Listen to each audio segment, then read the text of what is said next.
Good afternoon. Welcome to the policy session of the Phoenix City Council. I'll call the meeting to order. Will the clerk call the roll? Councilwoman Guardado. Here. Councilwoman Hernandez. Here. Councilwoman Hodge Washington. Here. Councilwoman Pastor. Here. Councilman Robinson. Here. Councilwoman Stark. Here. Councilman Waring. Vice Mayor O'Brien. Here. Mayor Gallego. Here. We'll begin with council information and follow-up requests. We'll begin with Councilwoman Pastor, followed by Councilwoman Hernandez. Thank you, Mayor. This week is Teacher Appreciation Week, and today is Teacher Appreciation Day, so let's celebrate our teachers. As a former teacher, I continue to be the lifelong educator. Teachers give so much to our students and to our community, and being a teacher sometimes includes being an emotional support aide, a counselor, a parent, a friend, and so much more. But most importantly, they shape our youth. And so if you see a teacher, please say thank you. Next slide. The Community Hispanic Convocation, congratulations to all the graduates. It was brought by a coalition of members together in the Hispanic community to celebrate Hispanic graduates.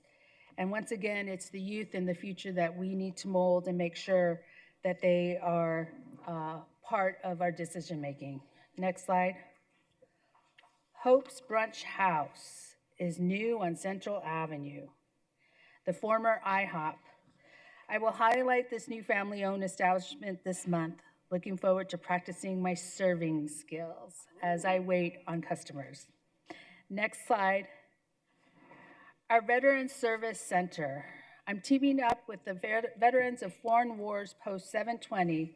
We are opening a Veterans Service Center. It will include a 3-bed emergency shelter apartment, physical and mental health navigational assistance, food and clothing pantry. As rent costs rise and federal aid lowers, veterans need this help. We are looking for non-perishable food, school supplies, volunteers to help with labor. If you have any items or would like to volunteer, please contact my office. Then May 8th, job fair. We are having a job fair, over 100 jobs available. This Thursday at 10 a.m., it's for all ages. If you're looking to begin your career or change your path, we have employees looking to hire for entry-level jobs with competitive pay and benefits. Join us at Memorial Hall. Next slide. Thursday, May 15th, 7 a.m. See everybody there. Bike to Work Day is next week. I'm so excited to host this year's Phoenix Bike to Work Day. It's a free event for all ages. There will be food, raffle prizes, free giveaways, and more. All modes of transportation are welcome. Bikes, scooters, e-bikes. That one's out for Derek. We will start at Steel Indian School Park and then go down to 3rd Street bike lanes, ending at Arizona Center. Register by Wednesday, May 14th to qualify for the raffle. And finally, once again, contact my office if you need any assistance. Thank you, Mayor. Thank you. We'll go to Councilwoman Hernandez, followed by Councilwoman Guardado. Thank you so much, Mayor.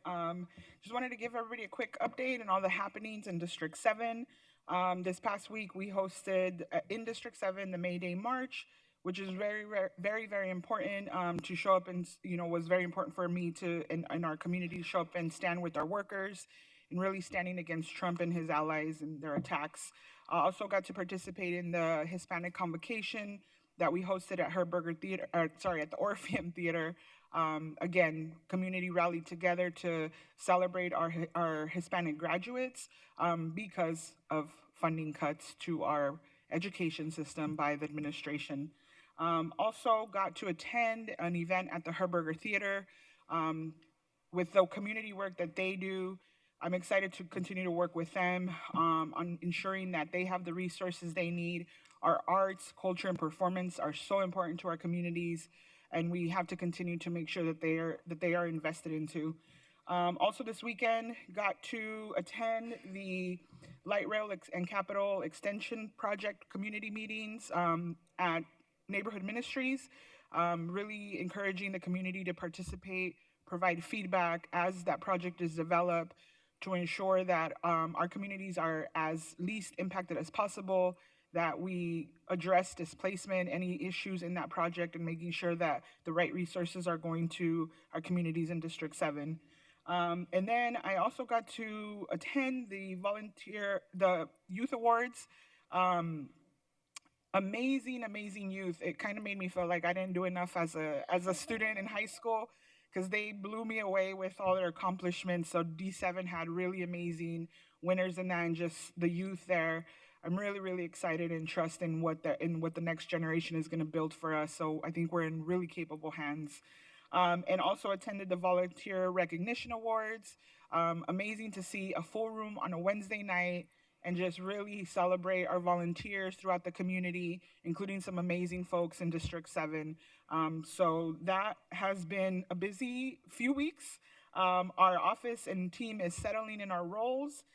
We are continuing with daily briefings with city departments, engaging with the residents of District 7. I just had a conversation with one of our youngest constituents, Amelia, yesterday, and she really pushed to make sure that we are protecting our after-school program funding for her and her fellow little young scholars. So I told her that I would say it on the dais because it was important for everybody to hear.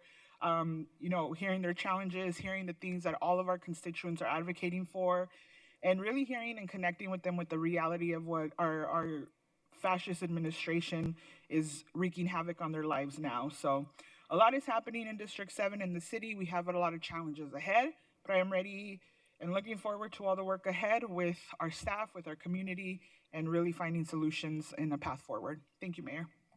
Thank you, Councilwoman. Councilwoman Guardado. Thank you, Mayor. D5 continues to activate and celebrate our neighborhoods in numerous ways. We hope to see you all at our upcoming events as we continue to encourage neighborhood activation and hit incredible milestones. The day is finally here.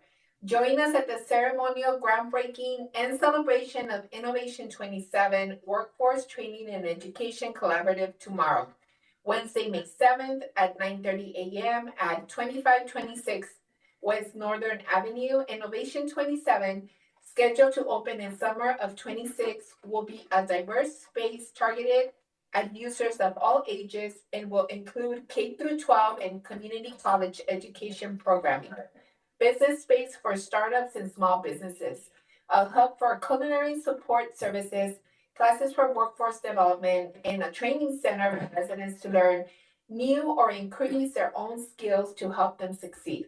A key element of Innovation 27's mission is to connect residents with union-led training programs, creating pathways to high-quality, good-paying careers in the trades. Partnerships with local labor unions will ensure hands-on learning experiences and access to apprenticeships that empower residents to enter fields such as construction, electrical, carpentry, culinary, and more. We are so excited to celebrate this incredible moment with you all tomorrow. Thank you to all of the partners and support from my colleagues and the mayor that made this project possible. Next, join us at our last Maribel Mercado, the summer kickoff pool party on Saturday, May 17th from 3 to 7 p.m. at the Maribel Community Center. Come and enjoy all our local vendors, delicious food, bounce houses, live entertainment, and the Maribel pool. Entrance to the pool will be free of charge, so bring your bathing suit and get ready to kick off the summer in D5. Then also join us at Washington Pool for the Washington Pool Pizza Party on Saturday, May 24th from 12 to 2 p.m. Our office will sponsor all the pool entries, pizza, bounce houses, games, and activities. Come out and celebrate the opening day of Washington Pool in partnership with the Washington Park Association and the Aquatics Division of the Parks and Recs Department. See you there. And finally, we are also excited to share that we will be celebrating 602 Day at the Maryvale Community Center on Monday, June 2nd from 5 p.m. to 8 p.m. We will be hosting Taco Wars, so some of our best taco vendors get to showcase their skills and prove who is the best of the event. Join us in sharing your pride for Phoenix and come out and celebrate 602 Day with D5. And I think that's all for me now, Mayor. Thank you. Thank you. I too am looking forward to Innovation 27 groundbreaking. Any additional updates? Just want to note some of us are wearing green in honor of Mental Health Awareness Month and trying to raise awareness of the resources that are available, as well as trying to reduce stigma. Thank you to the Human Service Department and all the city departments that are part of this. Councilman Hernandez and I also marked Heat Awareness Week this morning with an event to kick off the summer season and also provide media with tours of our new 24-hour space in District 7 at 20 West Jackson. The National Weather Service guys had some good news. They said it might not be as hot as last summer. However, it will not be cool. But it's better news than they usually give us. So that was good news. With that, we will move to the main event, which is the city manager's budget presentation. And I'll turn it over to Jeff Barton, city manager, to introduce the item. Mayor, members of the council, thank you for your time this afternoon. I'll be brief with my comments because I think the meat of the presentation is what Amber's going to walk through with our slides. I do just want to acknowledge your leadership, your vision as a body to navigate this budget, especially in the current economic environment that we find ourselves with our resources being either taken away by action at the state level or the federal level, as well as just seeing a decrease in consumer spending, and we're seeing reduced sales tax. And so your leadership and your vision to get us to a place where we're able to preserve our services and not be forced to cut anything that our residents depend on for their daily life, I think is something that should be commended. And I want to thank you for that. And so with that, I'll turn it over to Amber. All right, thank you, Jeff. Mayor, members of the council, public who are here and attending and watching, I'm pleased to be here to present to you the fiscal 25-26 city manager's proposed budget. On the agenda today, I'm going to go over a brief budget overview. I'll recap our general fund budget status that was presented to you on March 18th. I'll go over the proposed 25-26 budget, as well as discuss resident input and the next steps for legal budget adoption. So high level, the 25-26 proposed city budget for our operating budget is $6.9 billion. That's made up of our three main funds. Our first fund, general funds, that's 32% of the proposed budget. That is for our core programs and services, including police, fire, parks, libraries, public works, municipal court. Special revenue funds make about 33% of our budget. That includes our voter-approved special revenue funds, including Parks and Preserves, Transportation 2050, Public Safety, as well as Arizona Highway User Revenues and our grants. And then 35% of our operating budget is from our enterprise funds. These are our departments who operate more like a business. They generate their revenue directly from individuals who use their services. This includes water, wastewater, solid waste, and our airports. For our general fund next fiscal year, the estimated operating budget is $2.2 billion. That is primarily made up for public safety at 62%, for police and fire. Community enrichment is 11% of our total operating budget in our general fund. That's for parks, libraries, human services. General government makes up about 11%. That's for departments such as human resources, information technology, law, budget research, mayor and council, as well as our city manager's office. And then 7% of the budget is for criminal justice. That's our municipal court, community development, environmental services, and transportation. And then 9% is for our contingency or a rainy day fund, as well as proposed set-asides in the budget. For our general fund revenues for next fiscal year, primarily our revenues come from local sales and excise taxes at about 43%. Next category, 35%, is our state shared revenues. That's state shared income tax, vehicle license tax, and sales tax. 12% is from our primary property taxes. 10% is from user fees and others. This is primarily from ambulance billing as well as interest earnings. So to recap our 25-26 general fund status presented to you on March 18th, at that time, we did present a projected deficit for next fiscal year of $39 million. That's primarily due, again, to the state's actions to eliminate residential rental effective January of this year, as well as to lower the individual income tax rate to 2.5, that flat tax, as well as due to increased operating expenses. Some things we went over at that time to focus on is fire emergency services. We know we need to dedicate more resources for our Phoenix Fire Department to bring down response times. We also know the American Rescue Plan Act funds that we've been using for homelessness to help address those in our community who are most vulnerable, as well as to address the impacts of homelessness on businesses and neighborhoods. We need to move those expenses into our general fund. Also, Proposition 312 that was passed by the voters this past November, that is that public nuisance law. We're not quite sure what the impact will be on the budget, but we need to make sure we have resources in the budget to address homelessness. Also, for salary and benefits for our city employees, our most important asset, we want to make sure there's capacity in the budget as we go forward. Council, you did approve in 2023 the class and comp study. That's a significant investment, sorely needed to make sure that we can remain competitive, but we want to make sure we have resources going forward to stay competitive. Other budget considerations, voters did approve the 2023 general obligation bond program. We've been discussing this. We need to add those ongoing operating costs to the budget as these exciting projects come online for the community. We also want to make sure going forward we can do future GO bond programs, but we have to have the operating capacity in our general fund to do that. We also know our general fund revenues, unfortunately, are slowing year to date. We do produce a monthly revenue report. I encourage everyone to read that. It's on our website at phoenix.gov/budget. But I did have to lower our revenue projections in the current year because of that. We're following it very closely, but it is possible as we develop new estimates next year, we may have to lower those further. And always from our residents, community members don't want less service. They typically want more services, and we want to be able to have the resources to meet those expectations. Significant economic uncertainty and volatility going on right now with the federal administration. Also, risks continue with the legislature in terms of potential bills that could be signed by the governor, whether it's this session or it's future sessions, that would continue to limit your local control, reduce revenues further, or increase our expenses. What you're seeing on the screen are just some bills that were introduced and at one point were actively moving through the legislature. A couple of these I believe still are, but the significance of the impact if these were to be signed is well over $50 million per year. So strategies that we had presented, council approved on March 18th, increasing the transaction privilege tax rate from what was 2.3% to 2.8% effective July 1st. That is to offset ongoing revenue losses as a result of state action and to make sure that we can preserve general fund programs and services. Also, council, you approved on April 9th the excise tax bond sale. This will primarily be dedicated to public safety capital assets. This helps to alleviate some cash outlay burden on our general fund, spreading out these large capital expenditures with long useful lives over a number of years. And then also, we did have to assume in our model that I presented on February 25th for the general fund forecast that $92 million of that increase in TPT we would generate next year. We essentially save that, we set it aside, we keep it in our fund balance to make sure we can balance fiscal 26-27. Our city manager also committed to reprioritize the existing general fund budget.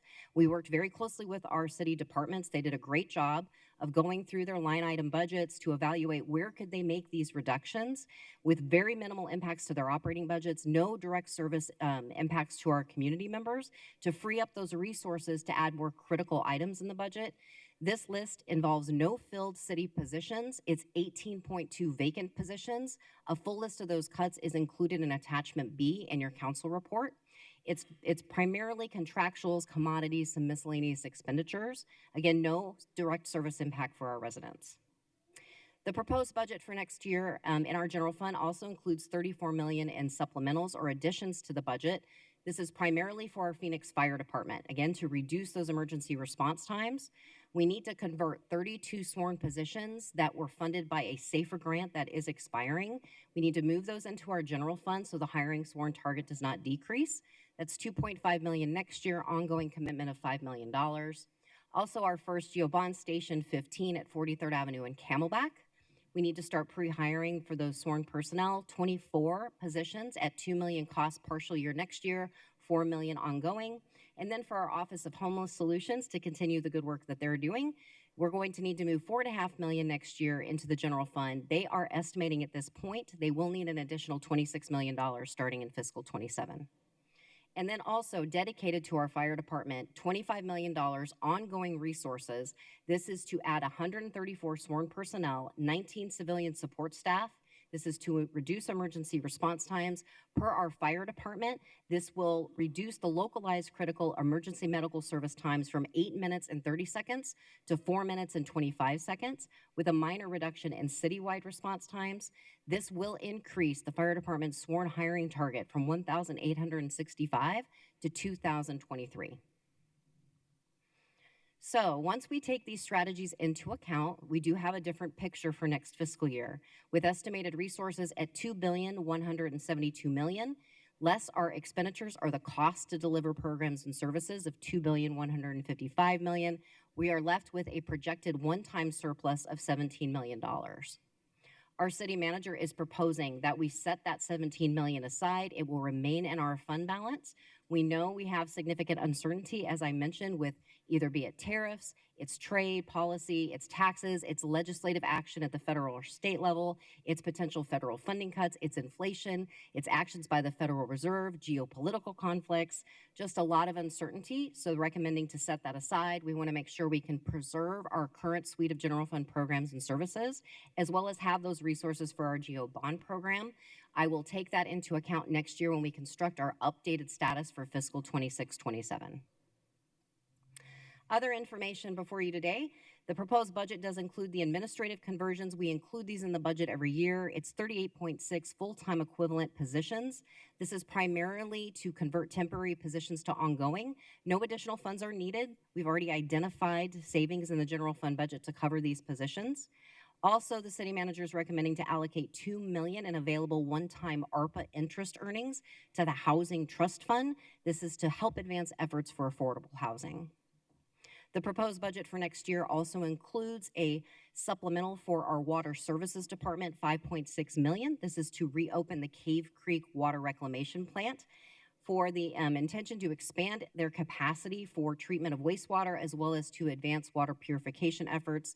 This is a request, council, for 28 additional positions and an addition of 20 vehicles to their fleet. So in terms of ways that we engaged our residents and their feedback, we did hold 12 community budget hearings from April 1st through the 16th. We also received comments to the Budget and Research Department through phone and email. Overall, we heard support from residents for our budget, particularly to preserve our existing services, requests for additional funds for our fire department, requests for additional funds for eviction legal assistance, as well as for homelessness to address heat relief, support for street and bike improvements, as well as particularly for our library department, parks, and arts and culture. Overall, we received 440 comments from 402 residents. Attachment C in your packet provides summary minutes of every budget hearing, as well as all of the email and phone comments we received. So next steps for legal budget adoption, we will be back before you on May 21st for the vote. This is the point in time where you must make decisions on the budget so that we can prepare our state forms, prepare our legally required documents to go to June 4th with tentative budget adoption. We'll be back then again on June 18th with final budget adoption. And then we end our process, as we always do in July 2nd, with the property tax levy adoption. And that concludes my presentation, and we can answer any questions. Thank you. We'll begin with Councilwoman Hodge Washington. Thank you, Mayor, for the opportunity to ask a few questions. I wanted to say thank you to Amber and Jeff for a great presentation. I'm specifically happy to see that we have prioritized affordable housing trust fund, as well as my city council and our budget and public safety. One of my questions was, I saw that I heard you mention the bills that you were following in the state legislature. Councilwoman Hodge Washington. 50 million. Yes. Councilwoman Hodge Washington, you're coming in and out of the, we can't hear you. Please do not adjust your seat. 1 second. Is this a little bit better? Yes. Okay, I apologize for that. I am traveling, but I wanted to say thank you to Jeff and Amber for presenting the budget to us. Thank you for the details. Thank you for the work and listening to the community's feedback. I am specifically very happy to see that we have incorporated additional funding to the Affordable Housing Trust Fund, especially with what we're seeing happen at the federal government level. And I also am grateful to see that council eviction assistance being prioritized in our budget, along with public safety and fire. I do have a pending request for a District 8 station, and I know that we've talked about it's not in this year's budget, but it is allocated. You mentioned that on the state level, the bills that were presented this session would net affect about $50 million to the city. Do we have any idea of what the potential impact would be from the federal budget cuts? What areas would be impacted, and what do we anticipate would be the net financial effect for our community? Yeah, Councilwoman Hodge Washington, Mayor, members of the council, thank you for that question. I know our city manager's office, budget research, as well as our city departments are following this very closely, as it seems to be changing every day. What we know as of right now, at least from the president's proposed budget, it does look like there's potential elimination for the low-income housing, home energy assistance grants. That totals about 1.3 million. Potentially to our community services block grant, about 1.8 million. For the housing assistance for people with AIDS, that's roughly $500,000. For the CDBG landlord tenant program, about 244,000. CDBG shelter assistance, about 2.2 million. And all in all total, this is for our human services department. That's about 9 positions and about $6 million. Also, it is possible CDBG potentially could be impacted. I know from our neighborhood services director, Spencer, literally just got this right before this meeting, but all in all total, it does appear we have about 14.4 million, about 62 positions that are funded through CDBG. So as of right now, that appears to be what we know. Originally, we thought Head Start was going to also be on the table. That's about 52 million in the Human Services Department's budget next year. I think about 150 positions. It doesn't appear that's in the president's budget, but of course Congress has to make these decisions, so we're not quite sure where that's going to go. As I mentioned, we're following it very closely, but at this point, we don't know enough to actually propose any changes in the budget other than to bring back to the council as we're made aware of updates on potential impacts. I don't know if Jeff, if you wanted to add anything to that. No, I think you covered it well. Thank you.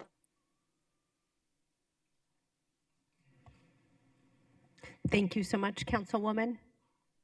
I believe that is all your questions, so maybe we'll start with public comment unless anyone has anything you want to go before. Okay, Councilwoman Hernandez.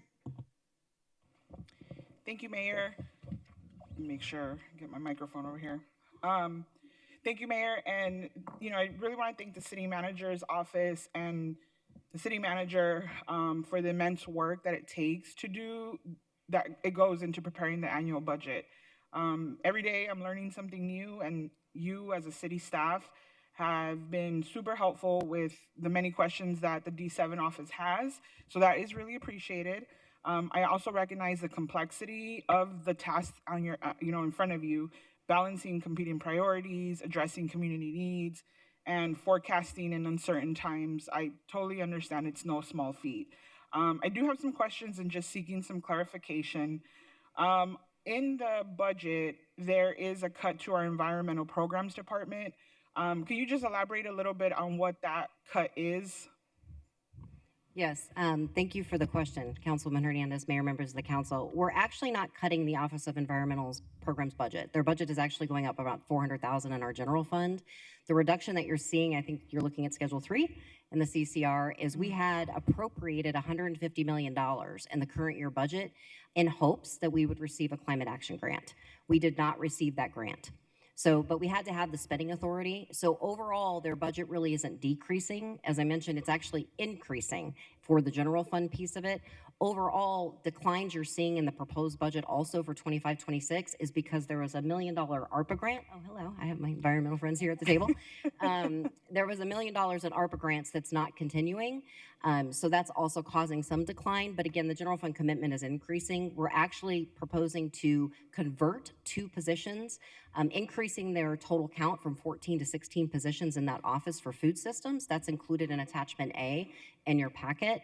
And I don't know if you want to add anything else to that, Ellen.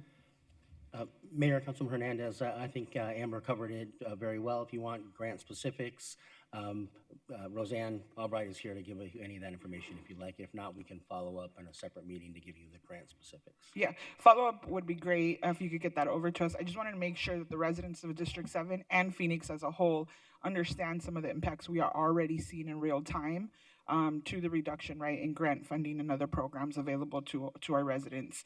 And given that Phoenix, we are hugely impacted by climate, I think it's really important that any environmental funding we have, we try to find ways to maintain it, especially in District 7 that's so impacted by heat and other environmental impacts. So thank you for that. My next question, as I just said, we've already seen Trump's attacks on our city departments. Amber just shared a list of items that are potentially on the chopping block. We also heard about the reduction in funding for emergency housing vouchers. They are cutting HUD funding. We've seen action against what you just mentioned, LIHEAP, Head Start, the community service block grants. So if we could get a list of that over to the office of all those programs you mentioned.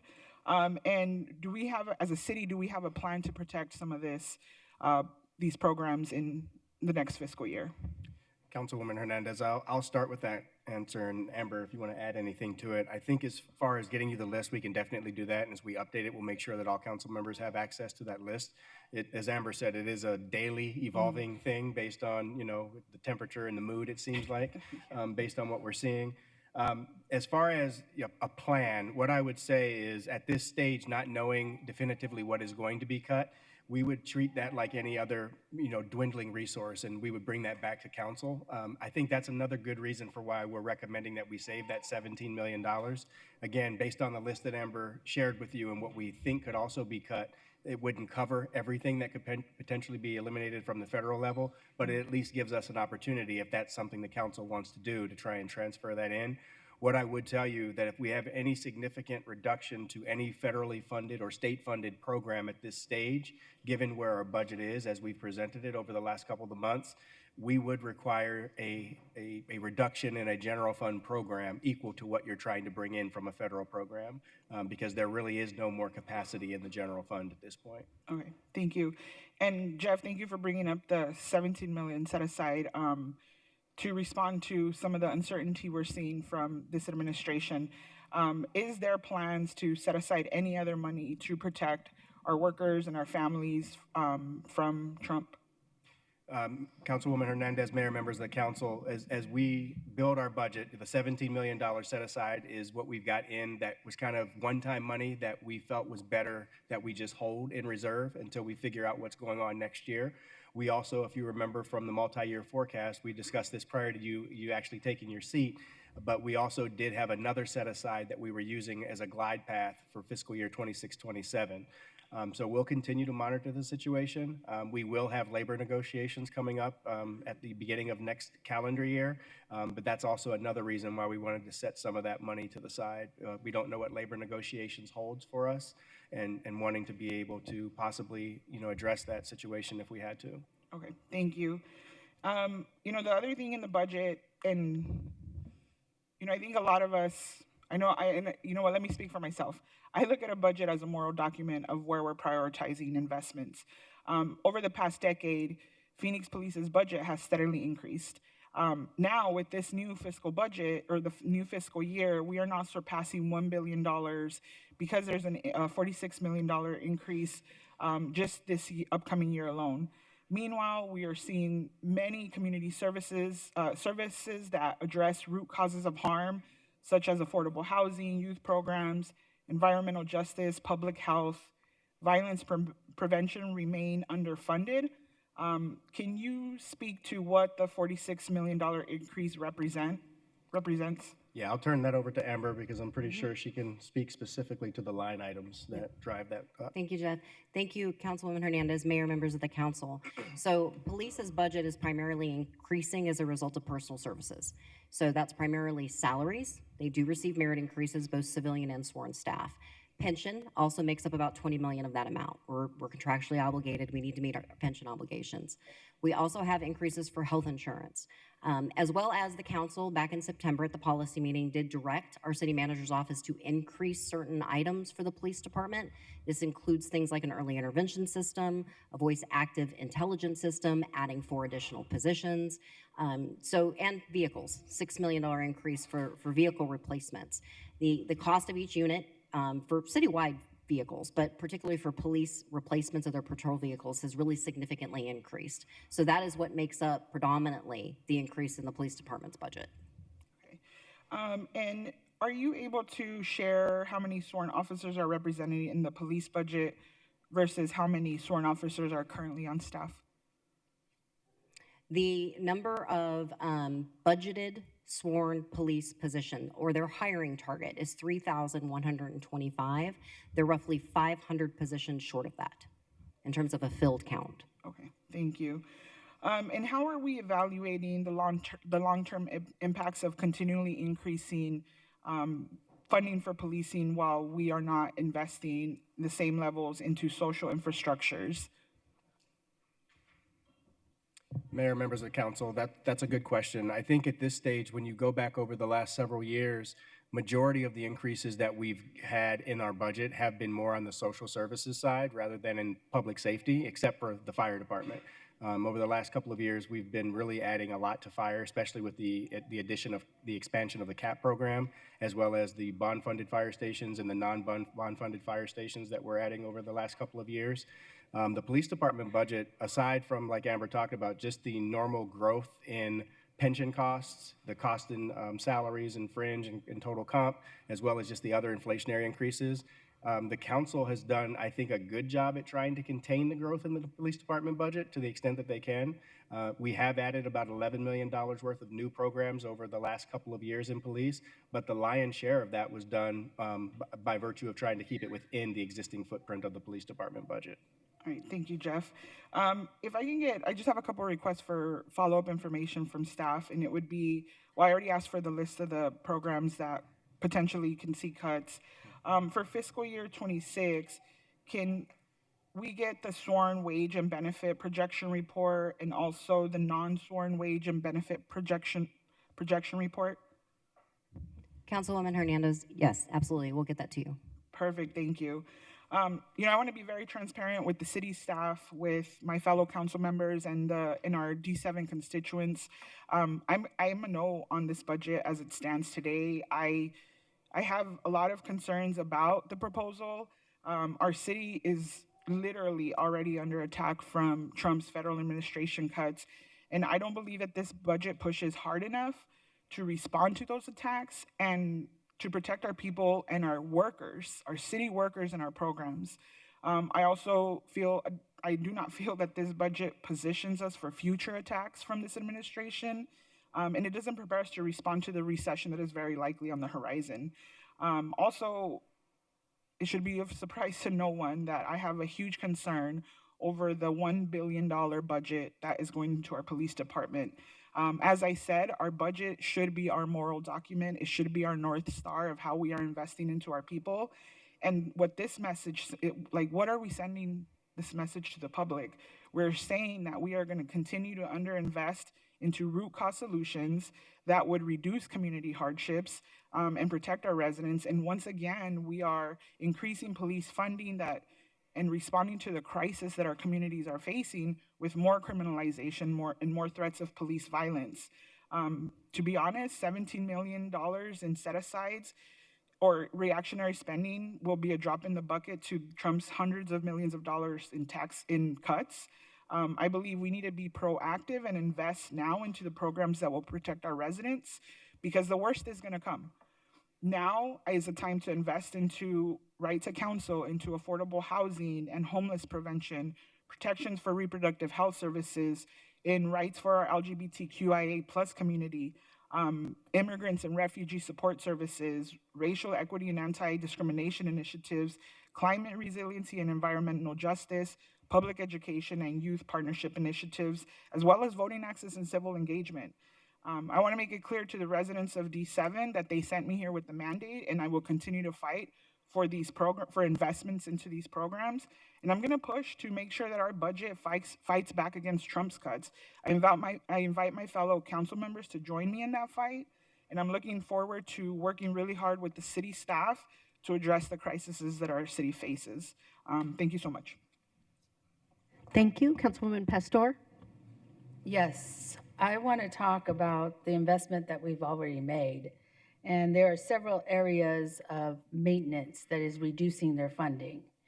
And I have sat on this council where past decisions on maintenance pieces, then as the past decisions were made, as I sat on the council, then I had to vote on some of the areas that maintenance didn't happen, and we had a liability issue and had to put more and more money into that space.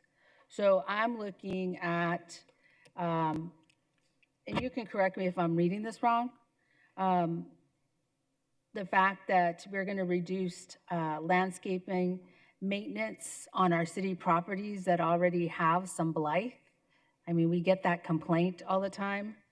I'm looking at the reduced funding for maintenance of our art collection that we fought really hard to get funding for maintenance, and our facilities of the Children's Museum, Phoenix Art Museum, and Phoenix Theater. I'm assuming I'm gonna hear it's gonna be part of the GO bond, but the GO bond, but I'm just putting it out there. And then maintenance in our parks. Park maintenance and capital equipment replacement funding. And that is crucial because that in order for our parks to be vibrant and survive, we need maintenance of those items. And then public works. Eliminate non-critical minor maintenance projects for city facilities. I think maintenance in general, non-critical or critical, are needed anyways, regardless. And this is items that we've already invested in for community. So that's where my concern is. I'm hoping that, Amber, I see you have an answer, but I'm gonna just place it on the record.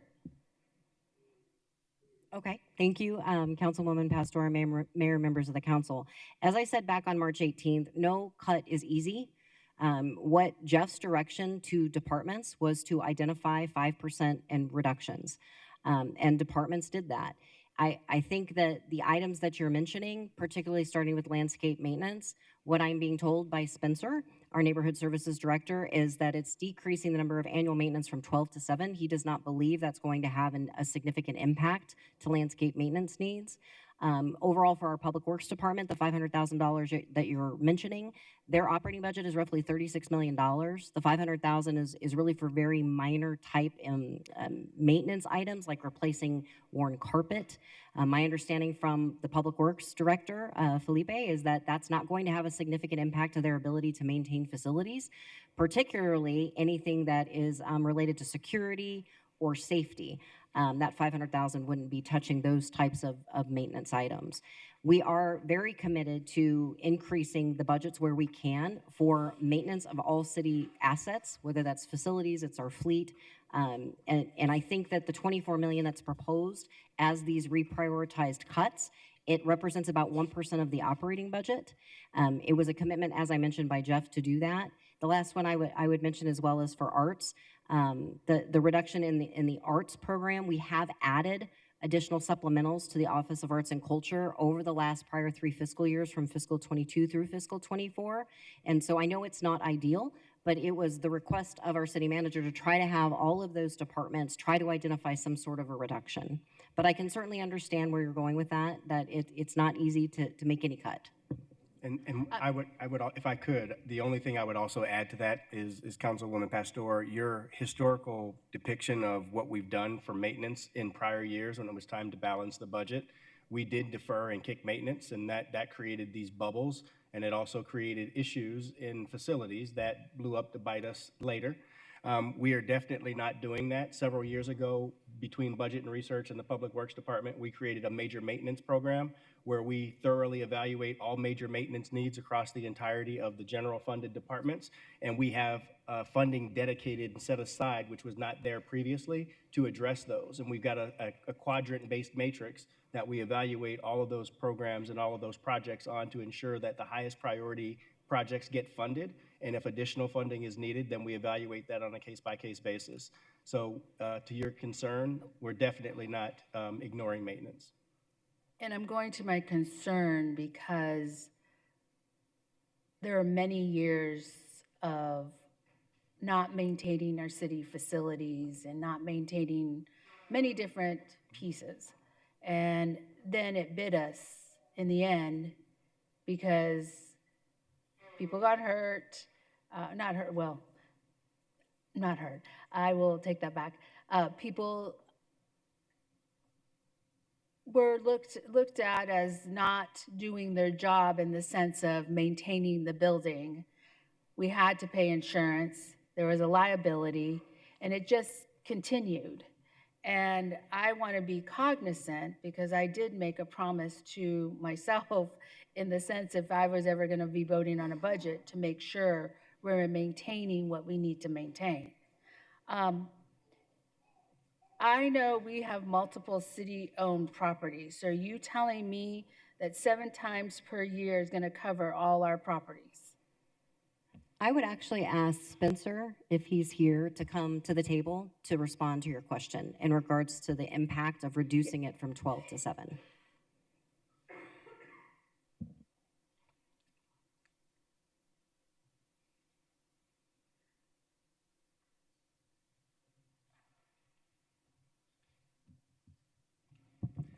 Mayor, Councilwoman, so just to clarify briefly, this budget that's included in the Neighborhood Services Department is not tied to all city-owned property. It is specifically for the vacant parcels that we've acquired over the years. As you're well aware, one of our goals is to dispose of those properties and especially to build affordable housing. There's a number of properties that we have put on the market this year, more that we have planned for next year. As well as our goal is to better manage when we're maintaining rather than standard monthly, if that makes sense. Yes, and so thank you for the clarity because I think we need clarity sometimes in our budget to understand what is happening.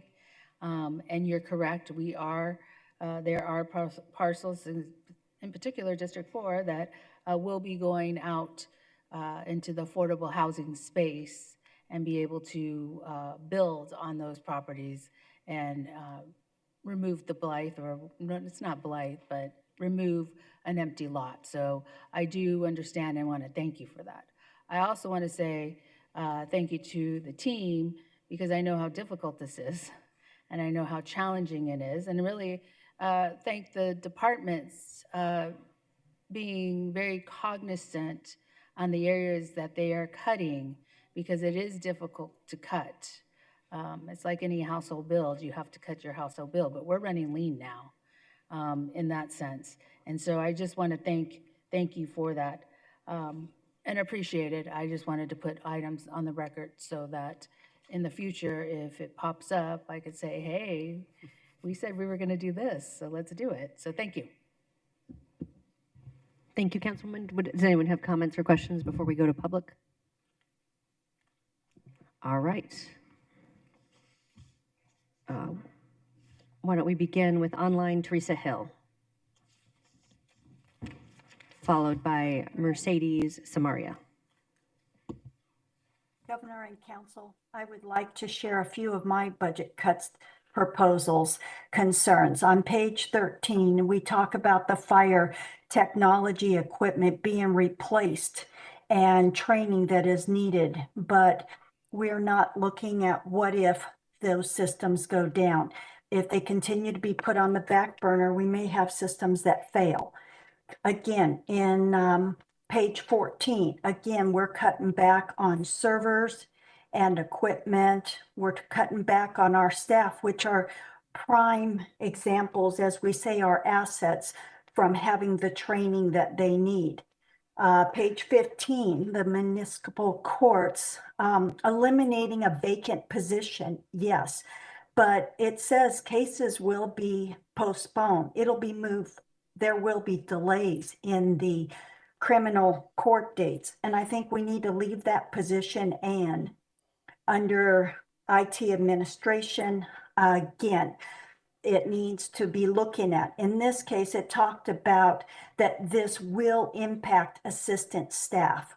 Assisting our staff is highly important, and it states that employees use this in their daily activities. So for them to not even be able to call their IT for that additional assistance concerns me of, are we there for our people?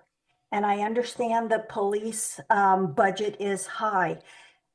I ask you to look at the equipment that they're using in the background, because as an IT prior employee, I know what it's like for a system to go down and my department not to be able to call and get the help they need because we don't have the resources or the equipment to keep it going. So I just ask you to re-review these items and hopefully keep them in mind as you're moving forward to put our employees ahead, because without them, we don't run. Thank you for your time and allowing me to share these concerns on some of the cuts. Thank you. Thank you for the testimony. Mercedes is next, followed by Patrick McDaniel.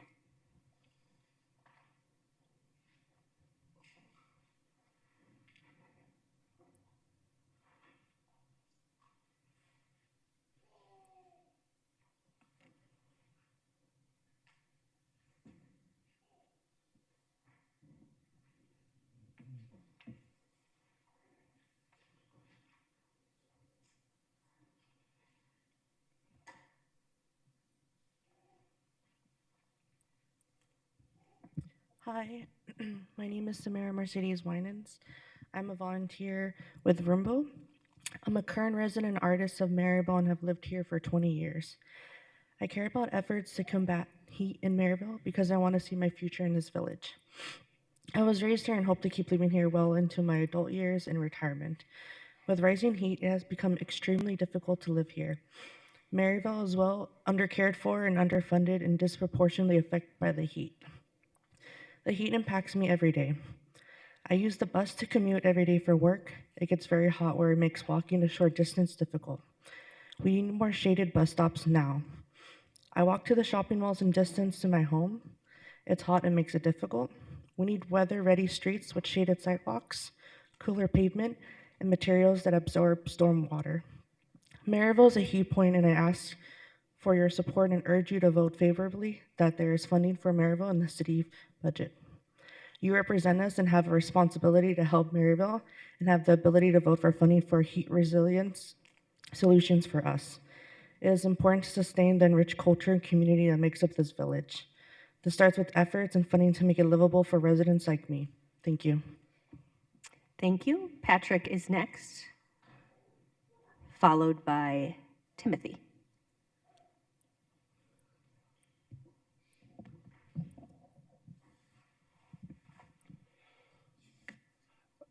Mayor Gallego, members of council, thank you for the opportunity to speak today. I'm speaking today in my capacity as Advocacy Director for Phoenix Community Alliance.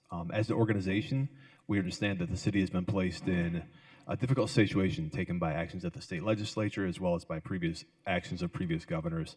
PCA supported the transaction privilege tax increase, knowing that this was needed to submit a balanced budget as is required by law. We support this proposed budget as the best mechanism to maintain current levels of service while increasing services in much needed areas. The service providers of our Social and Housing Advancement Committee applaud the additional funding for the Office of Homeless Solutions, which will help set expiring ARPA funds. This additional funding will help with shelter operations throughout the city. The Office of Homeless Solutions has made great strides in a very short amount of time, and we know that this additional funding will go to increase their efforts.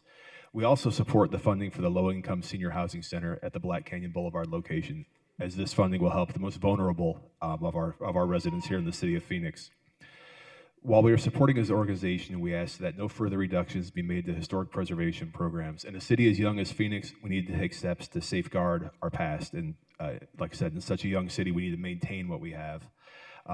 Looking forward to the future, we ask that no funding for active transportation and pedestrian safety are considered in order to encourage multimodal transportation in an ever-changing downtown landscape. Finally, to echo the comments of Councilwoman Pastor, we respectfully request that the $175,000 funding reduction to the Office of Arts and Culture please be reconsidered, as this could be detrimental to the Children's Museum of Phoenix, the Phoenix Art Museum, and the Phoenix Theater. So once again, thank you for the opportunity to speak today, and thank you to all the city staff for the incredible amount of work they put into this, the community outreach, and the preparation of this budget. So once again, thank you. Thank you. Timothy Gamage is next, followed by Joshua Gonzalez. Good afternoon. My name's Tim Gamage, Executive Vice President of Local 493.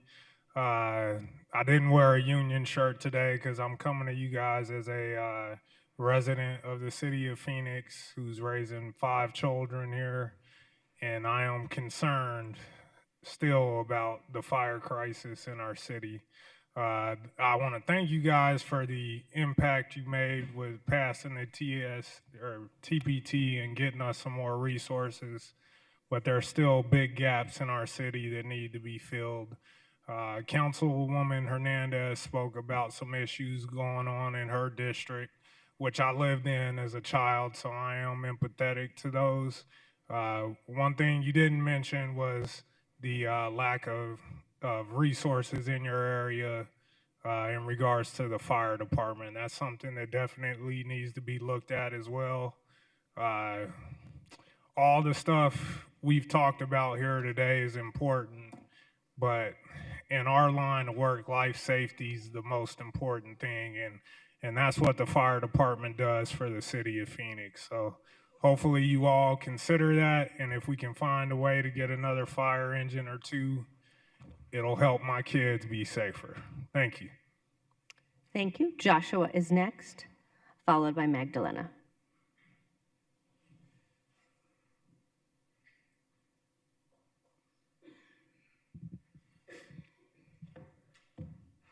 First, I'd like to thank the council for allowing me to speak tonight. My name is Joshua Gonzalez Jimenez. I'm a volunteer with Rumbo today, a community-driven initiative working to combat extreme heat, and I'm here to speak about Maryville and its extreme heat. While I haven't lived in Maryville full-time, I've spent many afternoons there visiting friends and family, seeing firsthand how scorching and unrelenting the heat can be, especially in the summer.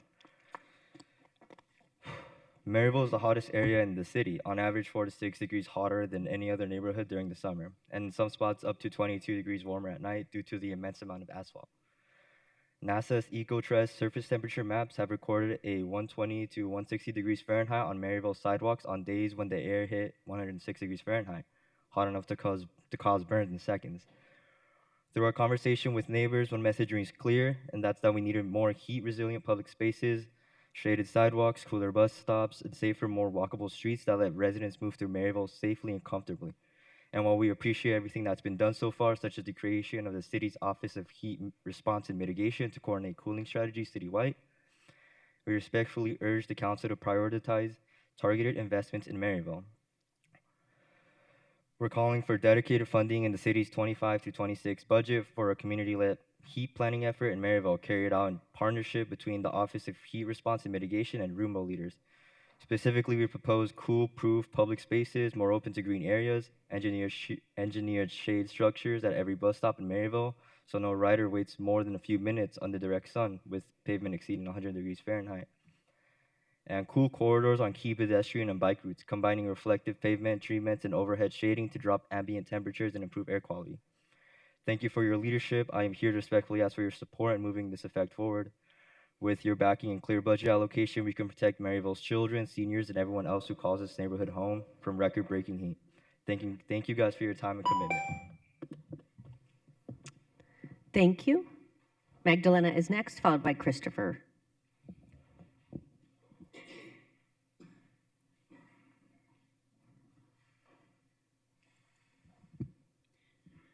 Buenas tardes. Soy voluntaria de la organización Rumbo. Mi nombre es Magdalena Ávila de Marín.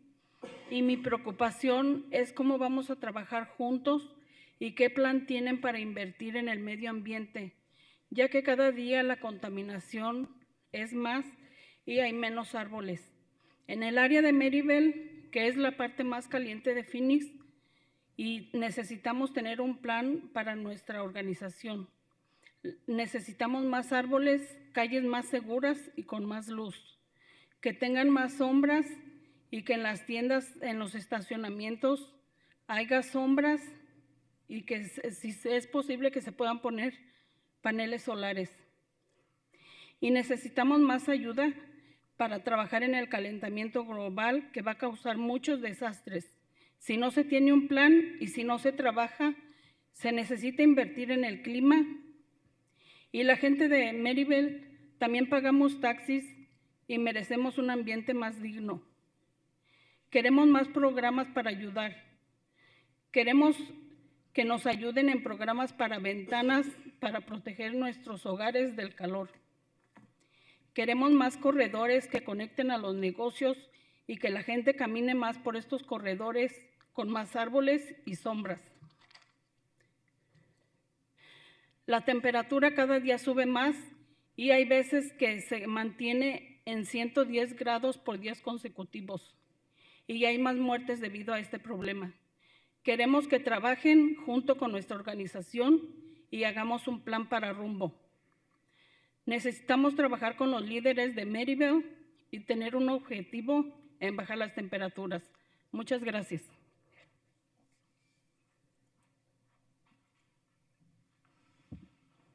Good afternoon. I'm a voluntary with the organization named Rumbo. My name is Magdalena Avila de Marin. My concern is how is it that we're going to be working together, and what plan do you have to invest? There's less trees in Maryville, which is the hottest place here in Phoenix. We need to have a plan for our organization. We need more trees, safer streets, and more lighting. We need more shading, and we need our stores, parking lots, to have more shading, and if possible, also solar panels to be installed. We need more help to work on the global warming, which is causing lots of disasters. If we don't have a plan, and if we don't work on it, we need to work on this climate. We pay taxes here in Maryville, and we deserve a beautiful environment. We need and want more programs to help people. We want help programs that are designed to fight against the heat, also invest in businesses, and so that we can have better pedestrian traffic. The temperatures every day are getting hotter and hotter, and there's times when it's over 110 degrees for over 10 days straight, and there's more deaths because of this. So we want you to work together with our organization and create a plan with Rumbo. We need to work with the leaders in Maryville so that we can get these temperatures down. So I thank you very much. Thank you. Gracias. Christopher is next, followed by Ann Ender.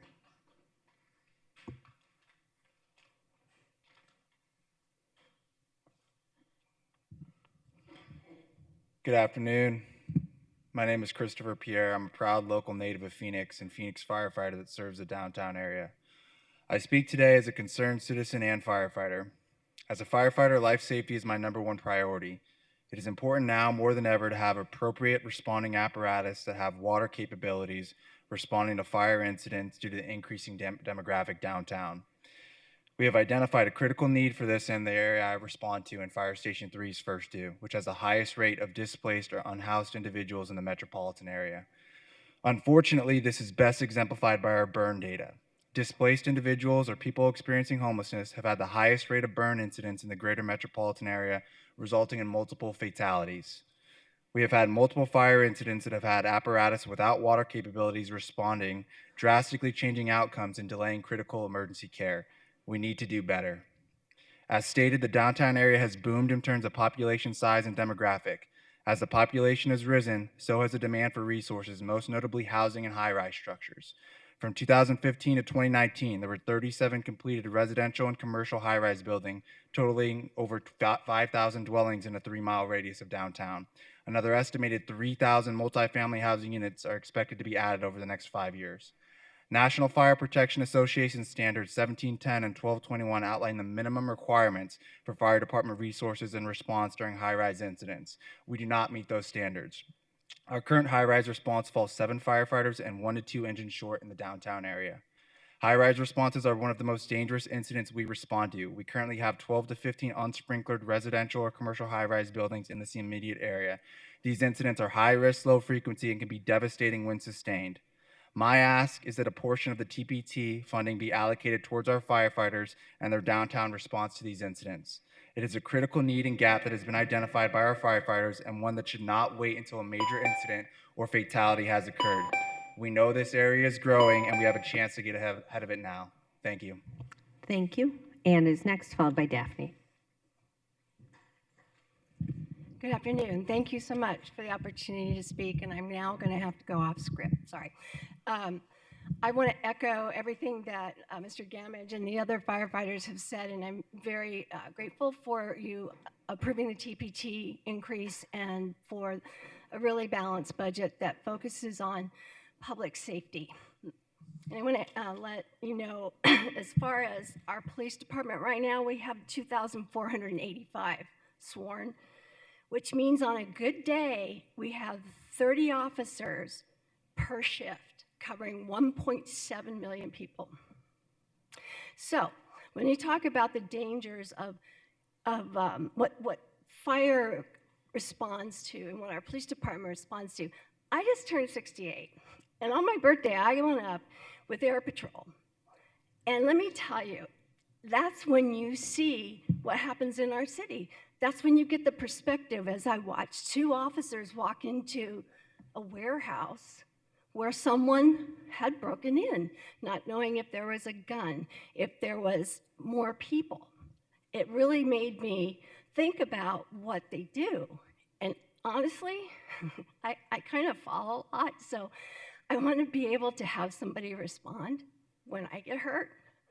So I'm grateful for this, and I hope we never consider cutting our public safety budget. Thank you. Thank you. Daphne is next, followed by Valerie.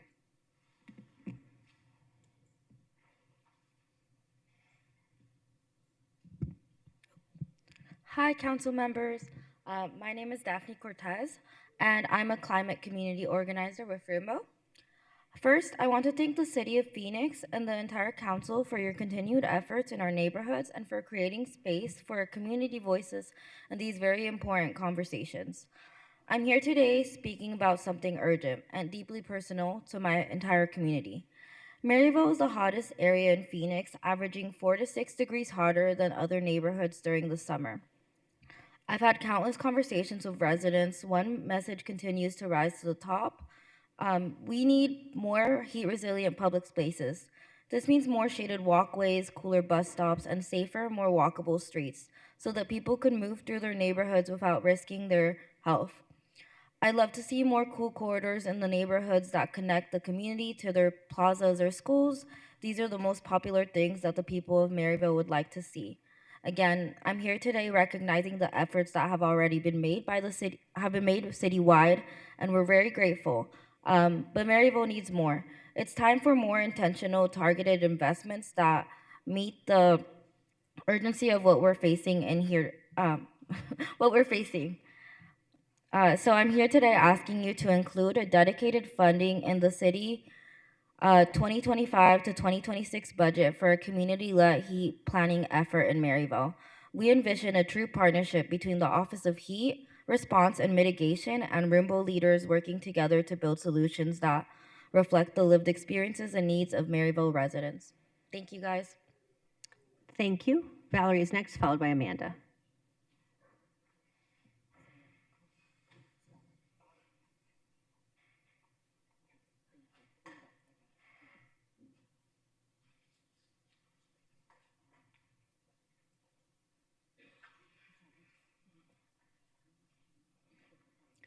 Good afternoon. My name is Valeria Marin, and I am here with Rimbo. And I am been a resident of Arizona since 1997. I have seen multiple cities in the area grow, such as Mesa, Peoria, Avondale, and Tempe. However, it was when I lived in Tempe for a few years where I was able to stop and see the differences in how the city invests in its people and the town. I have seen little investment made in the beautiful township of Maryville. We, the people of Maryville, are tax-paying voters who want to see investments made to make our city better for our community. Maryville is one of the hottest places in Phoenix due to little green and no shaded spaces. Arizona had over 600 heat-related deaths in 2024, and between 2023 and 2022, there was a 52% jump in those heat-related deaths. 6% of those deaths were people at bus stops. That is too many. Some of our stops have no seats, some of them have no shade. This makes public transit hard to get to and hard to use. People say that it takes a village. Well, the village is here and we are working very hard, and we need the city to work with us and invest in Maryville. If you can succeed in Maryville, you have the blueprint to make Arizona a cooler state. When you invest in Maryville, you're investing in Arizona and you're investing in saving lives. And thank you so much for your time. Thank you. Amanda is next, followed by Orla.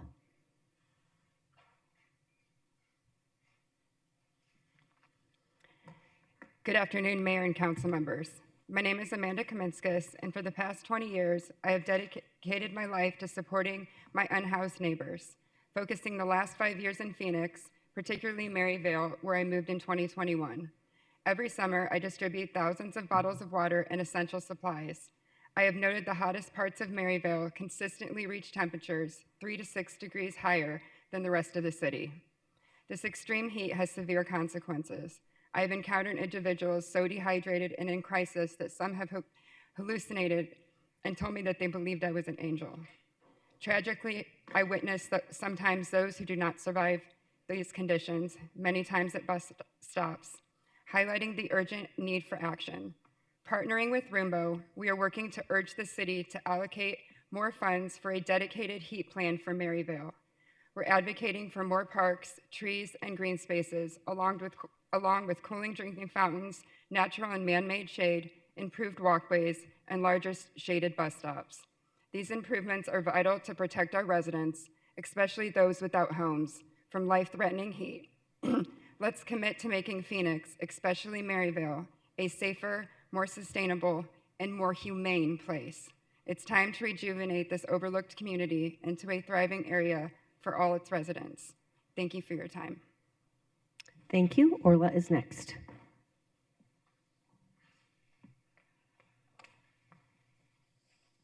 Good afternoon. Phoenix Fire has been running in crisis mode for over 10 years. Mayor Gallego and City Manager Barton, you both claim this fire department response time crisis is due to past underfunding and current state legislature cuts. However, Mr. Barton, you've been city manager since 21 and have been active in the city's management and budgeting for 10 years.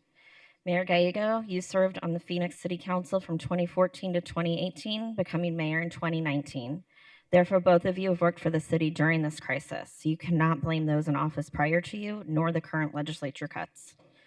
Voters are being billed for fire stations that were voted on and passed in the 23 GO bond to solve the response time crisis. Yet it will be years before these stations will be built and put into service. The city is going to have to take drastic measures to fully fund the fire department and fast track the building of fire stations. People are dying now. We can't wait in upwards of 3 to 5 years to start seeing action. We're the 5th largest city in the country, and you can't get fire stations built. However, Mayor Gallego, you brag about bringing TSMC here. You bring $1 billion company to Phoenix, and you can't even keep your citizens and first responders safe. It's time that the city of Phoenix take accountability instead of writing checks for response time lawsuits, and fund your safety departments until at least East District meets and maintains the national standard for response times. You're trying to pass this increased tax rate under the guise of solving the fire response time crisis, but what is being proposed is not enough. Halt all of their spending. Public safety for your citizens and firefighters supersedes anything else. You're killing people now and are criminally negligent by not immediately diverting funds and putting up emergency stations to address this. The citizens deserve better, and our first responders, who we owe so much to, deserve better. Thank you. That concludes public comment. Maybe we'll begin with the city manager. Could you give us an update on fire department investments? Sure, Mayor. As I've said repetitively over the last couple of months as we were developing this budget, we're forced to make some very difficult and challenging decisions to preserve the existing level of services that we've got.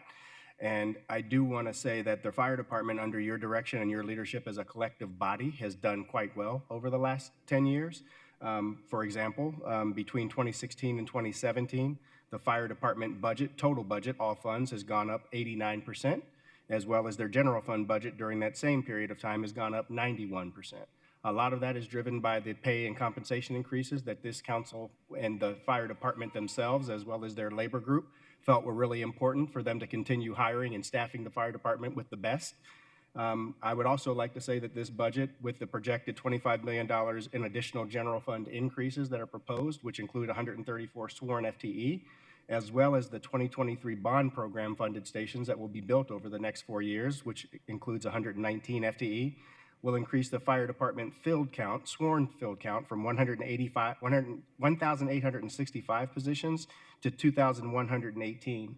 That's an increase of 503 positions over the last 10 years. I don't think any other department in the city can say anything close to that, and that's roughly a 13% increase.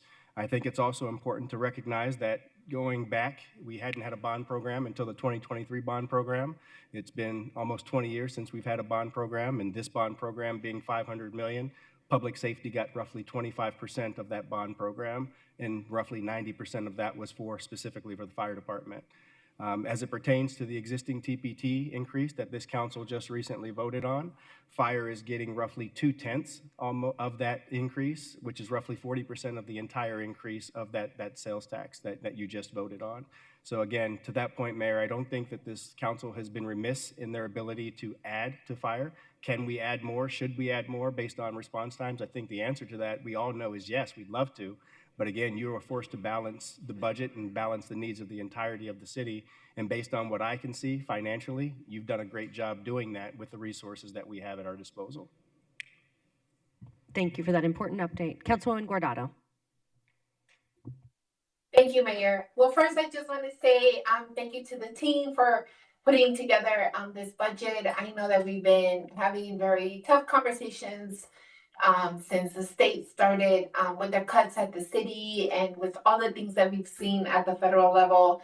You know, I truly do appreciate all the work that Amber and Jeff and the whole team has been doing, and to all of our assistant city managers and our directors. I know that it's not easy to say where we're cutting and what we're doing, and also really appreciate the commitment of not cutting any services that affect the community, and also not trying to undo a lot of the work that we have been doing for the last 6 years. I know that we've definitely have taken advantage of the ARPA dollars to really help the community deal with a lot of the challenges and the issues that people are also talking about today.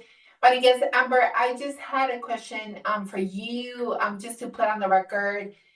When it comes to heat resilience and the plans that we have around cool pavement and planting more trees, are we doing any cuts around that? Councilwoman Guardado, Mayor, members of the council, no. So when you look at attachment B that's in your city council report, that is the list of the $24 million in reductions. The Office of Heat, Sustainability, and the Office of Environmental Programs is not included in that list. Great, thank you for that. And I understand, you know, Maryville is a huge village. It's a little bit over 200,000 people that live just in the Maryville village. That's covered by 3 different council members. And so I guess I would ask Jeff, it would be nice to get a report, you know, that we can that we can all just have in terms of how many miles of cool pavement we've actually done throughout Maryville, understanding that is, one of the hottest villages in the city of Phoenix, how many miles we've done of cool pavement, how many bus stops we've added shade, what is it that we have now, what is it that we're going to have in the future, and then also also a report on how many trees we've also actually planted throughout Maryville, and then also how many schools we've also helped in terms of planting trees. Again, I don't think that we're done. I think there's still a lot of work to be done in a lot of areas. And I know that we've also talked about a lot of these parcels, a lot of these businesses that contribute to the heat that we continue to feel in the Maryville area, given that, when we were building these, not us, but people before us were constructing these big marketplaces, and we see how that contributes to the heat. But if we can if at least, whoever on the council wants it, but definitely at least the council members in the Maryville area, so that we can also be, I could probably talk a little bit about the D5 area, but it'd be nice to see how much we've actually already done in Maryville, and what is it that we're planning to do in the future. I know we have, at least in D5, there's at least 4 more miles that if it wasn't because it rained this week, there's a lot of cool pavement that would have gone into D5 this week itself. So if we can get a report of that, I think that would be great. But other than that, thank you guys so much for all of your hard work and balancing the budget and making sure that we can keep majority of our programs up and running and continue to serve the members of the city of Phoenix. Thank you. Thank you. Councilwoman Pastor? Yes, can I have the heat relief department? My understanding is in the heat relief arena is that we added more dollars to the 24/7 heat relief space. Good afternoon, Mayor, Councilwoman. Thank you for the question. Yes, that is correct. This year we have increased resources for many components of the heat response program, including the 24/7 site. And the 24/7 is where people will be able to go in to get relief from heat as they're experiencing, as they're unsheltered within our community. And they will be able to cool down, be able to drink water, maybe possibly eat. Thank you, Councilwoman, Mayor, and members of the council. The 24/7 heat relief site, like all of our cooling centers, are offered as resources for the entirety of the public. At the 24/7 site and at our enhanced sites with extended hours, our 3 library locations with extended hours, we do have additional services available to try to help connect resources to other services. Thank you. And I've gone through my minutes, and throughout the minutes that I highlighted is talking about shade and more trees, in particular in Maryville. And I just want to do a shout out because I think we've done a really good job.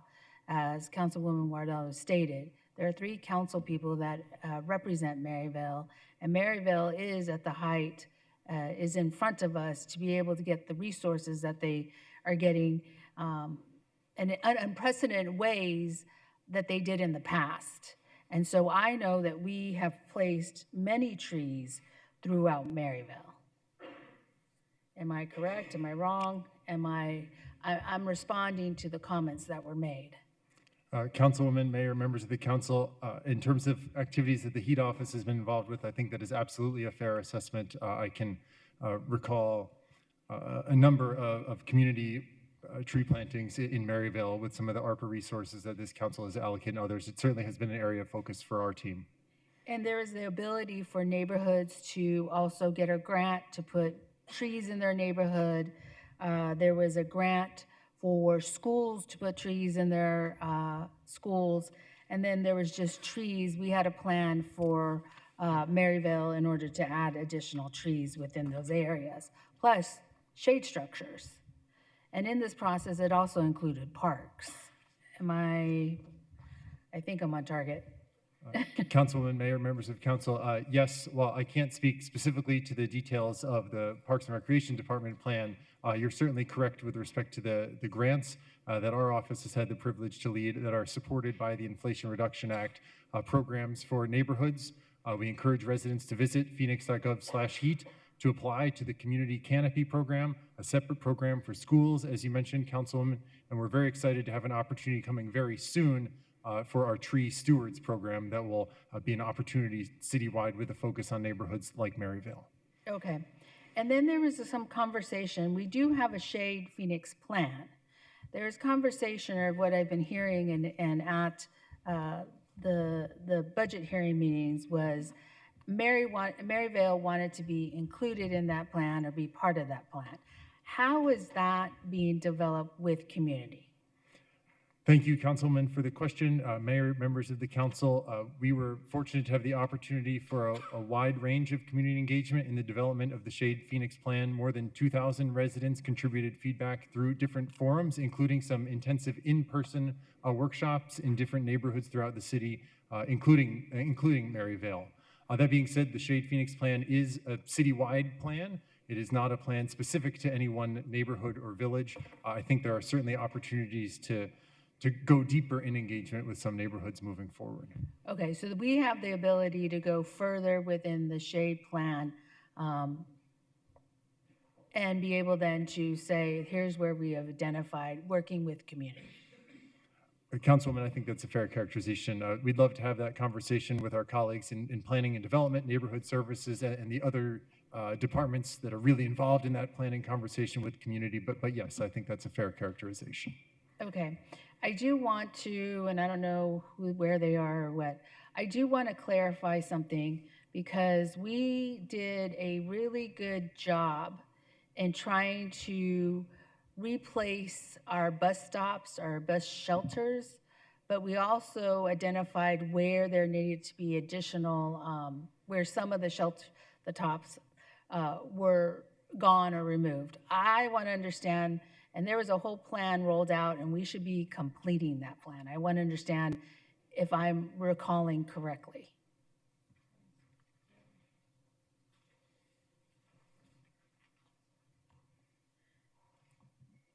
And the reason why I'm pausing a bit is because there's a lot of effort that has been done in this space and a lot of effort of maintaining what we have done. And to hear that we haven't done anything for Maryvale is inaccurate. And so I want to be able to understand, such as the bus stops, and making sure there's shade. Mayor, members of the council, thank you. Councilwoman Pastor, yes. Under the T2050 plan, our goal is to do a minimum of 80 new covered stops per year. And what we've done over the years is that we have provided updates to City Council to show how we are installing those. And basically what we do is based on ridership. So in short, the busier a bus stop is, the higher up it goes on our list of stops where we're going to install shade. What we can do is provide Mayor and City Council a report that shows how we, in my opinion, evenly spread the amount of shade that we've done throughout the city. We have 4,100 bus stops throughout the entire city. Right now, if I remember correctly, we're running about 76, 77% of those are covered. And that percentage is very close within, I would say, 1 to 3 percentage points amongst all the districts citywide. So in my opinion, we're doing a very good job of not only installing shade, again, a minimum of 80 new ones per year, but we are also monitoring it very closely to show, and this is something that Councilwoman Pastor, you on the Valley Metro Board are aware of, to show the feds that we're spreading that equitably throughout the city. Yes, and I also want to be able to, with my colleagues that represent that area, possibly work together to look at that map and make sure that we're covering what we need to cover in those areas of the busy streets in Maryvale. So That's why I just wanted to put that out there. If we could collectively look at it, look at a map, and then make it happen. I believe that it is happening, but to be able to demonstrate to the public where everything is going and how it's going and how it's been decided. So thank you again for answering my questions. I appreciate it. Thank you, Councilman Waring. Thank you, Mayor. Jeff and Amber, are there any new programs in this budget? Councilman Waring, Mayor, members of the council, the supplementals for the general fund is primarily for the fire department, and then the amount, the $4.5 million for the Office of Homeless Solutions. I mean, I guess I wasn't speaking like more money. Obviously, we already had a fire department and homeless, so I'm sorry. I guess I misphrased. We're not adding something new like OAT or something like that. Councilman, no, that's correct. And you didn't last year either, or we didn't. That is correct. We did not to the So general I fund. appreciated that. I voted for the budget last year, and I appreciate it. I remember Jeff, you sitting in my office saying you'll be happy, and you were right about that. But obviously, increasing personnel costs. I think the city budget is, just from memory, is it like 70% personnel? Councilman Waring, Mayor, members, it's higher than that. It's roughly 75%. 75% now, yeah. So, you know, if you're going to give raises and hire more people, I mean, it's going to cost money. So, you know, you talk about healthcare costs, you talk about all the reasons that a budget would go up. But overall, and over a long period of time, you guys, I think, have done an excellent job of managing our money. However, I would argue we've also added programs that didn't exist when I started, quite a few programs that didn't exist when we started. You know, I always said we should focus on police, fire, parks, libraries, streets. Those are the things that people associate with. With all due respect to other programs that were mentioned, a lot of people, I'll speak solely really for myself, representing District 2, they're not even going to know what you're talking about with some of this. Not saying it's not important, but it has been added, and to some extent, at the expense of other programs that were sort of sacrosanct when I started. It was a more sort of back to basics budget when I started, and now we've added a lot of stuff, and you know, I was on the losing end of a lot of those votes. Some of the stuff I probably supported, so I understand. But the police funding, we're back to 1990s level of policing. And whatever people think about our police, here's what you get in real life. I'm driving home from the gym this morning, I'm an old man, so I'm going 40 in the right-hand lane, and somebody passes me like in the little area between the meet going 70. The chances that that person is going to get stopped by an officer are almost nil now. That's the practical effect of going from 3,125 or whatever it's supposed to be officers down to 2,485. That's what it looks like. So the defund police movement, it won. The chances that you're going to encounter an officer, whether you're in trouble or you're causing trouble or whatever, is much less. Our population's going up. The number of police has gone down pretty dramatically, pretty quickly. We're having a hard time replacing them. There's really seeming no end to the sight. So congratulations. I guess if that was the goal, it's not your fault. That's where we're at. But I assume, Amber, let's just say the police budget was $1 billion. I assume it would be a lot more if we actually had 500 more officers and we were outfitting them and giving them guns, badges, Tahoes, the gas to drive around, you know, all night defending us. I assume that would be more expensive. Councilman Waring, Mayor, members of the council, we have to appropriate in the budget the sworn hiring target. So the sworn hiring target of 3,125 is fully appropriated in the budget. What I would say to that is that the savings that some I think would be there because of those vacant positions, that savings does not exist because it's being used primarily on overtime because we have so many vacant sworn positions, as well as additions that were made to the budget in the prior 3 fiscal years, 22 through 24, roughly $11.5 million that the council approved that the police department had to absorb in their budget. So the money for that level of sworn filled personnel is appropriated, but because of their challenge to fill, they're having to utilize the vacancy savings on other areas of their budget. You anticipated the genesis of my question. So really we're spending a lot less on police actually out patrolling because we don't have as many people out there. There's no way, that may be an accounting gimmick, but it's less people driving fewer Tahoes. It's just less miles driven, less maintenance, all that ripple effect. We have replaced it with body-worn camera, you know, their budget has been supplemented with other stuff, but that doesn't help me when someone's going 70 by me and, you know, it's not even a lane of traffic, because I get those calls all the time.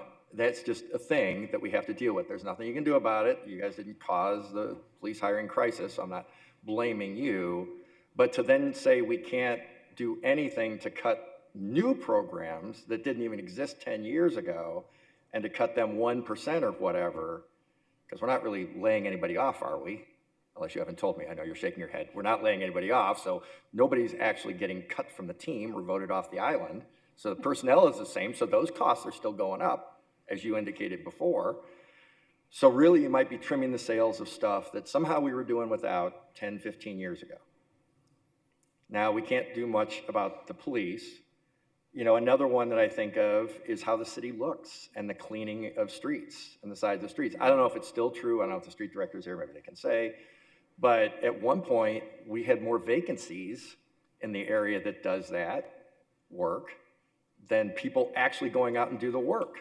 Because I know there was discussion about, you know, are we really going to well, I mean, if there's nobody there to do the work, by definition, you're trimming the sails. Again, the trucks aren't going out, you're not putting as many miles on. You just are by definition, and that money has been redirected to other stuff, which, you know, isn't necessarily bad, but citizens should understand that that's what's been happening, drip, drip, drip, over a period of time. With the police, it's been a cascade, so that's gotten a lot of attention. Obviously, we have a hard time hiring. But that brings me to the fire department, because I understand that their budget has gone up pretty dramatically. But I've been harping about the response times in District 2 for a long time. And I do appreciate, thanks to, I think, Belda Williams too, but we worked together to get a fire station put in District 2, I don't know, 7, 8 years ago. It was pre-COVID, that all kind of blends together. But just please understand, you know, I sit up here and I've been here for a long time and I'm in the minority. I'm on a wrong end of a lot of votes, or the right end, depending on how you look at it, and I just happen to lose. I've watched a lot of new programs gobbling up city resources. I've watched a big increase in fire spending. The bond came along, which I was fully prepared to vote for, and I talked to the chief about it at the time, both publicly and privately. I don't know that he appreciated my candor too much, explaining why District 2 would be a meritorious place for a new station, and was pretty surprised. And Jeff, I appreciated that report you gave me. It's sitting in the trunk of my car. I probably should have brought it here. But from memory, I think 8 stations were forwarded to the bond committee, and none of them were in District 2. All the factors that the fire department talked about here, or the firefighters talked about here, were known then, were brought up by me. I couldn't understand that. I couldn't be supportive of that. Even though I supported other stuff in there, I understand we need fire stations elsewhere. I was frustrated by that. Then I watch, frankly, we can blame the legislature, the Republican legislature, all we want, but who actually cut the rental tax? There was one person in Arizona who could have stopped that. Her name is Governor Hobbs, and she didn't. So I know it's fun to blame the legislature for everything, but Governor Hobbs actually cut our budget effectively. So I'm sitting here watching this as a Republican, and I'm like, and then I have to hear the only way you're getting a new fire station is if you raise taxes. That's kind of a tough pill to swallow when you look at it like that. So I hope that makes sense. I think I'm prepared to be supportive of this, but I did want to give a counter to some of the things I've heard here about the needs of downtown or the needs of other districts. We have needs too. Taxpayers in District 2, we're not all rich, don't all live in, you know, go to country clubs or whatever. I've heard it all, but I will say probably paying the most in taxes too of the 8 districts. And to see stuff be redirected, programs be redirected away from the basics is something that, you know, can be tough to take, particularly when it is stuff that's life or death, driving on your streets, fire response times, and so forth. So again, this isn't directed at you. We're the policymakers. I just thought I'd put out there is a different perspective on this. I don't think we're better off with fewer police officers. I think that's been a bad mistake. And because it's been a bad mistake, there are fewer police officers out patrolling to see people who might be in distress. It can't all be firefighters responding to calls. Police officer going and saying, you know, that person doesn't look well at that bus stop. That might save heat-related deaths. I do remember, David, when you gave us a report, I'm not victim blaming, you tell me, how many also had an issue with drugs that police officers, last time I checked, they try to address drug traffic. They try to stop people from using drugs. Having fewer of them makes this problem more prevalent. I think sometimes we don't always connect these dots. So I just thought I'd say that. I don't necessarily expect a response, but I did want to point out that there might be a different way of looking at this. And some of our fellow citizens might look at these meetings if they were watching. I don't know how many people actually watch our meetings. They might be interested in this discussion and say, I think maybe we should go back to a focus on the things we were really good at. So I appreciate your time. Thank you as always. And thank you, Mayor, for Thank you, indulging me. Councilwoman Hernandez. Thank you, Mayor. David, I just have a quick question, or maybe two questions for you. On the tree situation and all the comments, first, I want to thank the community members for showing up and advocating for Maryville. I think it's super important for them to be engaged and involved and continue to advocate as directly impacted community members. Out of the tree programs and trees that have been installed under the Phoenix tree plan and the shade plan, do we get reports on how many of those trees are now dying because of the heat? Councilwoman, Mayor, members of the council, thank you for the question. Our Parks and Recreation Department is leading the update of a new City of Phoenix tree inventory, which will give us a modern look at tree survival rates throughout the city. And as soon as that inventory is complete with professional contractors, we'll certainly be happy to share all of that with you. Awesome, thank you. And David, I'm going to assume that you know about the research and data that has shown the life expectancy discrepancies, specifically in Maryville compared to other areas, very well invested areas in the city. But for the sake of clarity, I would love to share that with the residents that don't know and that are watching. There is a 14-year life expectancy difference between Maryville and North Phoenix. So I want to make that clear because I understand and I'm glad that the city has done things and taken measures to address these inequities, because we need to call a spade a spade. And I think it is incumbent on us to get more creative and go farther and do more for the residents of Maryville, considering we are facing a life expectancy of 14 years between some of our neighbors. And in the spirit of clarity, I would actually counter that there's two people responsible for cutting our budget, and that's President Peterson and Speaker Ben Toma, that hijacked the rental tax in exchange for Prop 400. So it was a countywide effect that we were facing. And so that is the situation that played out in the legislature that impacted us. So thank you, Mayor. Thank you. Does anyone have a final comment? All right, well, thank you to Budget Research and the city manager for putting together the budget. And if you didn't get a chance to comment today, we'll have 4 more times, but counting July 2nd. We are adjourned.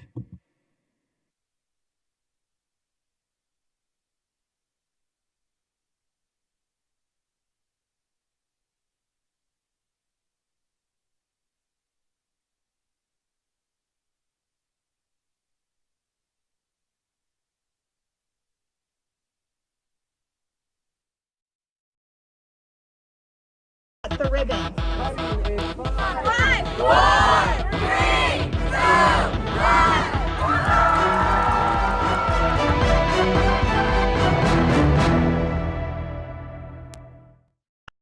Hello and welcome to Phoenix in Nevada Minute. Today we're here at Burton Bar Library in downtown Phoenix. This amazing library is not just a normal library. It has multiple special rooms on each of its 5 floors. But not only that, its unique architecture